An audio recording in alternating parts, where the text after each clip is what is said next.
language carries culture at its back. It is not simply a policy matter, but there is deeper issues associated with language.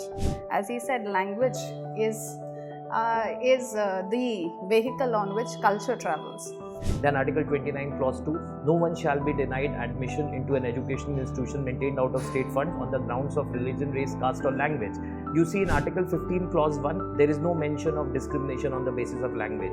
So Article 343 says that the official language of the Union shall be Hindi, and initially English was allowed for. Article 344 is beautiful because in Article 344 you have an official language commission. Language, as sir said, we would love to learn it by choice, but if it is imposed, if it becomes legally binding or it leads to certain discrimination, then it becomes a problem.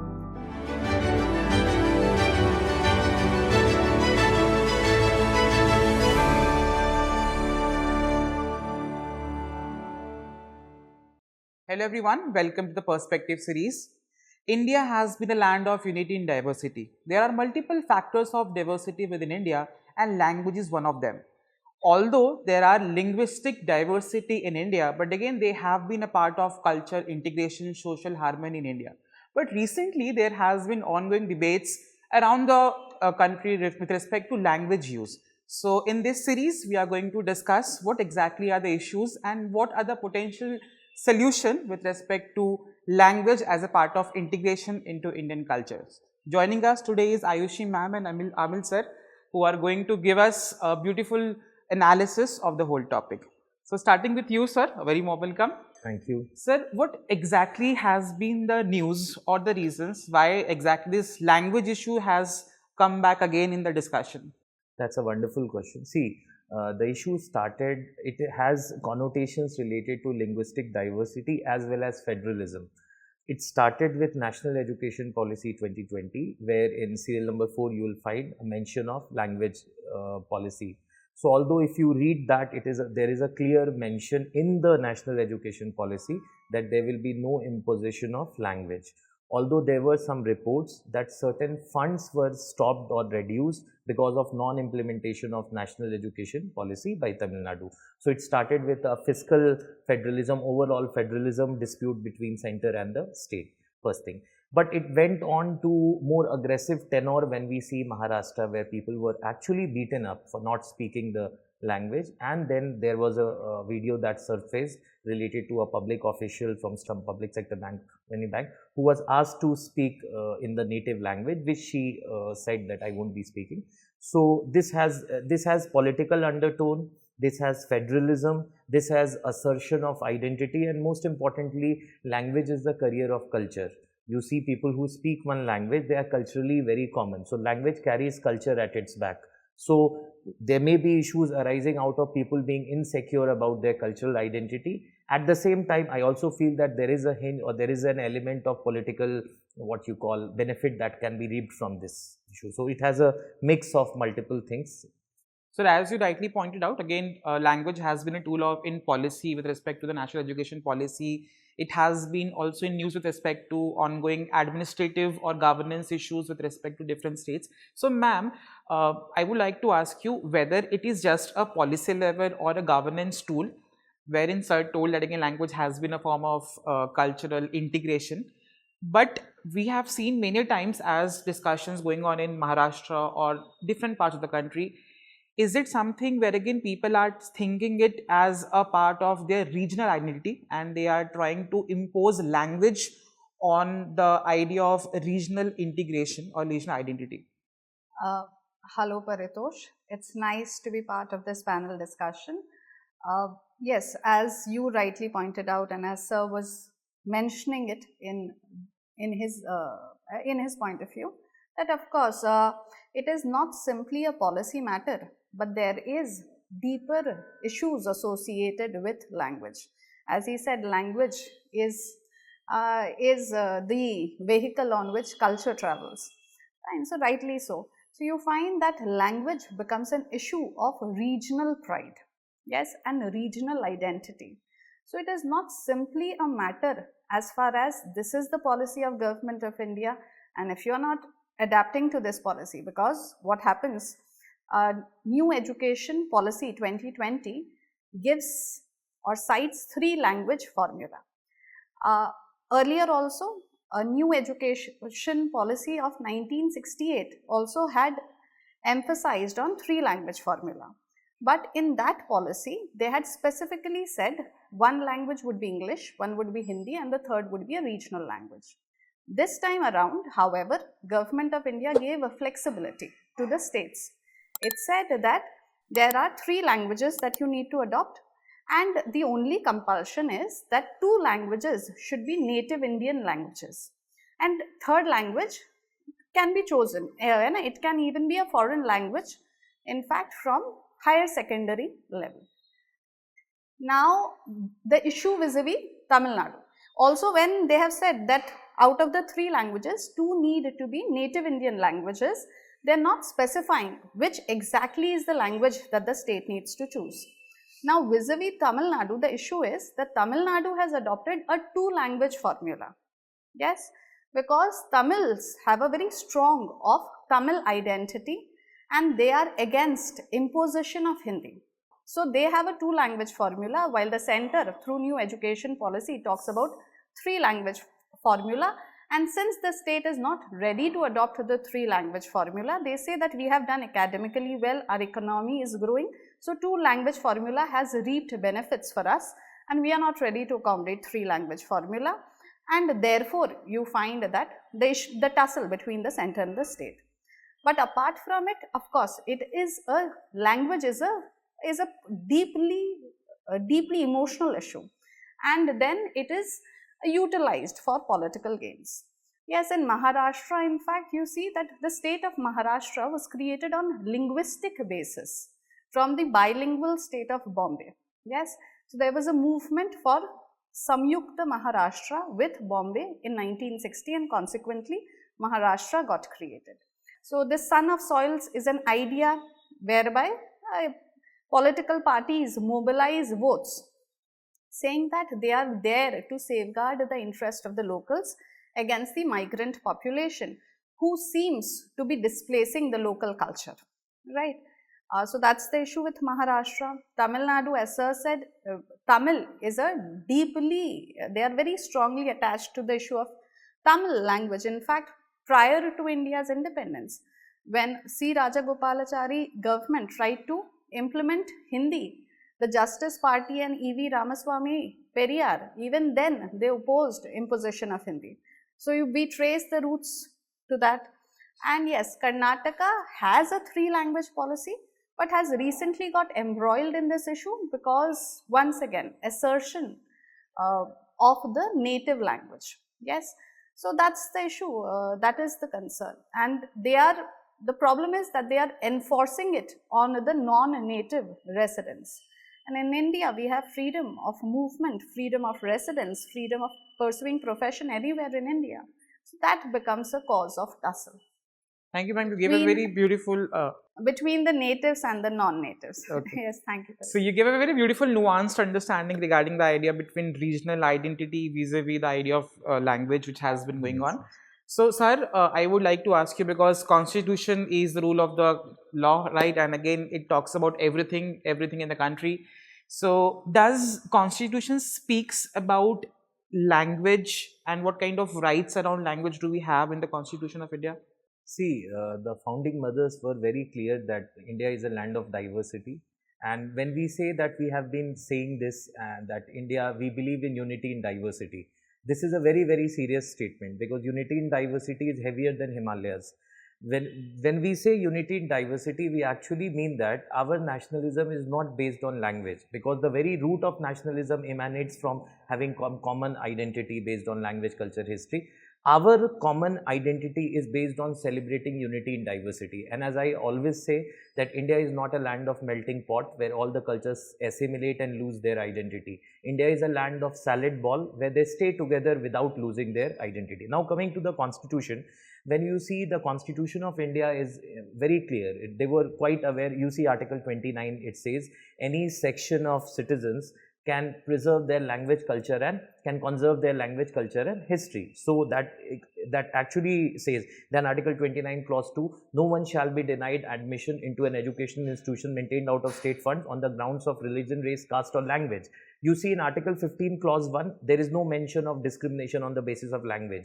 There is no mention of discrimination in Article 23 Clause 2. But in 29 specifically they have added that no one shall be denied admission into an educational institution on the grounds of religion, race, caste or language. So they knew this. Then so Article 29 of course is a fundamental right where they can protect their language. Provisions related to language in the constitution is from Article 343 to 351, which requires some attention. So Article 343 says that the official language of the union shall be Hindi, and initially English was allowed for 15 years, but as we know, ma'am, that it was extended for another by Official Language Act 1963, it was extended further. Then we have Article 345, which provides liberty to the states. They can choose any other language other than Hindi also. Article 344 is beautiful because in Article 344 you have an official language commission, and that commission will have representative from all the languages in the 8th schedule. And then you have there is only one parliamentary committee that is mentioned in the constitution, that is Official Language Committee. See the importance. So that actually has 20 members from Lok Sabha and 10 members from Raj Sabha. There are committees like Article 243Z, District Planning Committee, but there is only one parliamentary committee, that is Article 344. So see the importance that the committee is mentioned in the constitution. Then we have Article 348 related to the languages in the court, and most importantly 3 articles. Article 350A, 350B and 351. When the states were being carved out on the basis of language, if you read the debates of Parliament in 1956, it was aware that now linguistic chauvinism may rise. You are carving states on the basis of language, so we create a constitutional office, Article 350B, Special Officer for Linguistic Minorities, to safeguard the interest of linguistic minorities, and Article 350A, where it is the duty of the state to provide children of linguistic minorities adequate instruction in their mother tongue. Hindi, if you see, the only special status Hindi enjoys is Article 351. That is one Brahmastra, which says that it shall be the duty of union to promote the spread of Hindi language and develop it as a means of communication of all of the people, and it can assimilate the beauty of other Hindustani languages without interfering with its genius and primarily relying upon Sanskrit. So the special emphatic responsibility upon the union to promote the spread of Hindi language and assimilate other Hindustani languages primarily relying upon Sanskrit. This Article 351 actually gives Hindi as a common language of expression. This is actually mentioned. So this is something which is, when we say, see, as ma'am very correctly pointed out, कि भाई Article 19(1)(d), right to move freely throughout the territory of India. Article 19(1)(e), right to reside and settle anywhere in the territory. Article 19(1)(g), right to practice any trade, occupation, profession or business. Article 301, interstate trade and commerce shall be free. So entire article, entry 17 in the union list, citizenship. So entire constitution is very clear that the idea of India is above everything. So it is clear that I can travel anywhere. We must respect the diversity of tribal customs, and we have the 6th schedule, and we have Article 371A for Nagaland or G for Mizoram. So there is a balance between respecting diversity as well as accommodating the regional aspiration. I feel that the language is an emotional issue. So as it was said, ma'am said, we will not oppose if you don't impose. That's a wonderful statement. That if you don't impose, we will not oppose. So that's good. So I think that there should be, I think that there is more politics into it, because the kind of literature and Tamil literature, who can deny that it is one of the best classic literature without a shadow of doubt. If it is available in Hindi and other languages, then definitely it will serve as a wonderful what you call rich literary exhibition of India's culture. Undoubtedly classical languages are really rich. Okay. So I feel constitutionally the Constituent Assembly was was aware of the fact that we have to make a constitution where we will respect diversity. At the same time, we will try to develop Hindi as a means of communication. I don't need to comment on national education policy because ma'am has read very meticulously. In fact, she pointed out the difference between 1968 and 2020. But I would just wrap up with one statement that with respect to language, I think that if language is isolated from politics, then I think it would be better, because we all love languages. Because if I'll travel to a southern state, I would definitely love to learn Tamil or any language. But yes, I think there is an element of politics, especially when it comes to violence. Thank you, sir, for highlighting very beautifully regarding the idea of language in the Indian Constitution. Now, moving forward again with the same topic, ma'am, again, as you have discussed, that again, if we are not imposing it, there would be no opposition coming to it. So again, what are the challenges which are being faced whenever there is an imposition on the name of a regional identity as a language? Yes, there are multiple challenges. So if we look at the individual level, people, the non-native speakers or the non-native residents of a state feel a sense of social exclusion. Yes, language, as sir said, we would love to learn it by choice, but if it is imposed, if it becomes legally binding or it leads to certain discrimination, then it becomes a problem.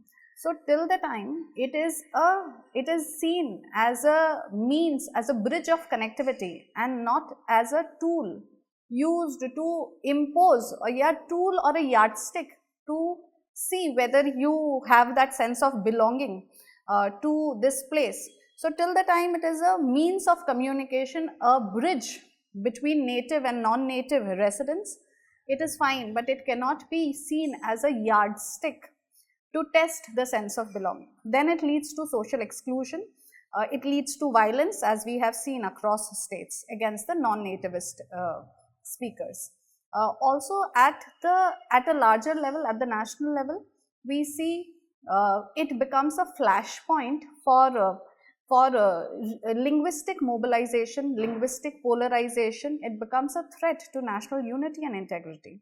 So while we are trying to impose, though the national education policy this time gives flexibility to the state, but the feeling of this imposition creates the problem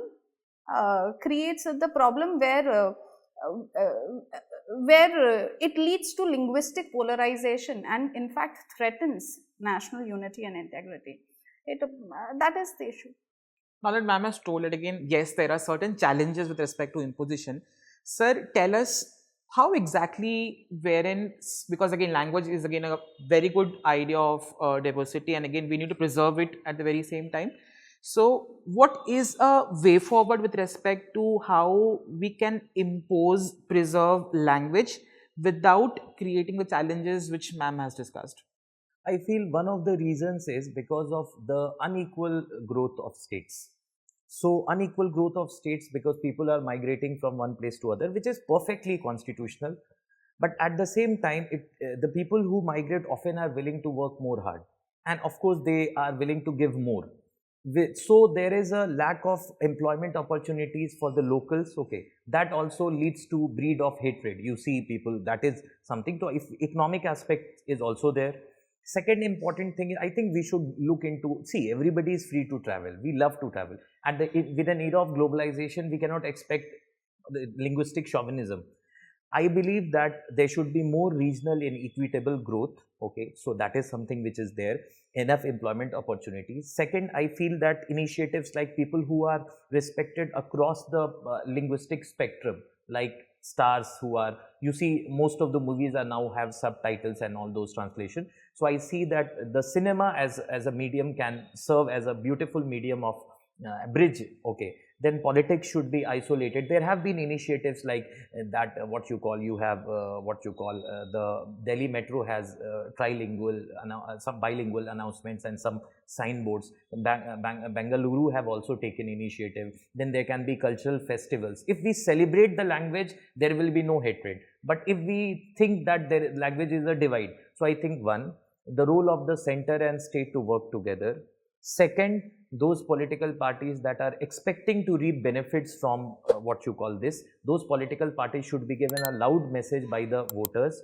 Third, cinema as a medium can be very effective in. Fourth, the violence that has taken place. I think there must be rule of law. So those who are responsible, see, the language of the political leaders who are upholders of the rule of law is like they are very they are making statements like when you they are actually supporting, they are making very soft statement. I think if you take action against those who are involved in violence, then definitely it is said that I completely disagree with you, but I would defend to my death your right to disagree with me. I may disagree with you, but I will defend your right to disagree with me.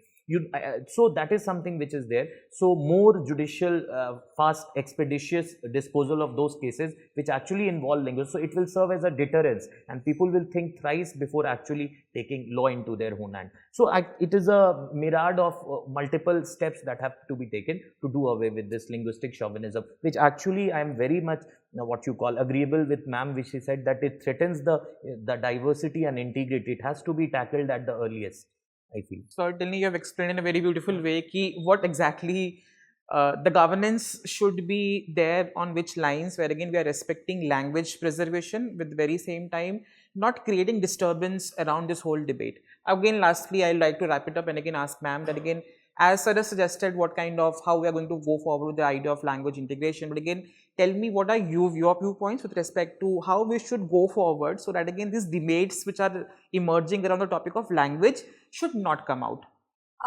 Yes, so that language does not become an issue of political mobilization, I think so there should be engagement with all the stakeholders. So yes, the civil society, the states itself, while formulating their policies under new education policy, they can engage with the linguists, the educators, the civil society, so as to take their cumulative viewpoint before coming out with any such policy. Yes. Secondly, see, Paritosh, it becomes a debate as far as upholding the native language, also the freedom of the non-native speakers to speak any language that they choose. So in that context, you find what happens is the new education policy does highlight that it is important to impart education in mother tongue or the regional language to improve the learning outcomes. Yes, so it is a valid pedagogical format where education at the early stages should be imparted in the mother tongue. But then there is the concerns of the non-nativist speakers. So there what is generally what we see suggestions by the experts as well is that when the state formulates such a policy, they can have they can give the options to the students. They can have a dual medium policy. They can have an elective local module, local language module. Yes, so that it is not seen, the local language is not seen as an imposition. Rather, there is a freedom. The parents are also not compelled, because at times the parents are not aware of the language. So it becomes a very difficult task to teach young children in that language. Yes, so that can be a policy that can be adopted.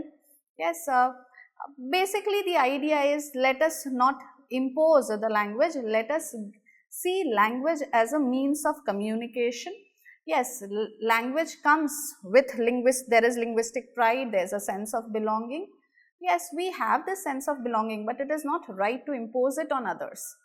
Yes, let it develop organically, so that all can flourish and our linguistic diversity can thrive, and India can be an exemplary of what is known as the salad bowl model and unity in diversity. Truly, we demonstrate unity in diversity, and for that we need to give freedom to the people, and that is what the Constitution also endeavors. While preserving the local languages, there has to be freedom to the population to choose the language that they would want to speak or learn in.